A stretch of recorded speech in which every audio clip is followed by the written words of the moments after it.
It's Thursday, June 26th. In the headlines, government launches $1 billion solidarity program. U.S. visa applicants must make social media public. And Jamaica is leading the charge for the rollout of key aspects of the CARICOM single market and economy. In business news, global oil prices are down, but Jamaican gas prices are up.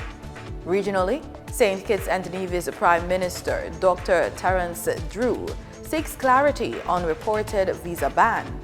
And in sports, Reggae Boys out of the CONCACAF Gold Cup. This is the news on PBC Jamaica. I'm Simone Absalom Gale.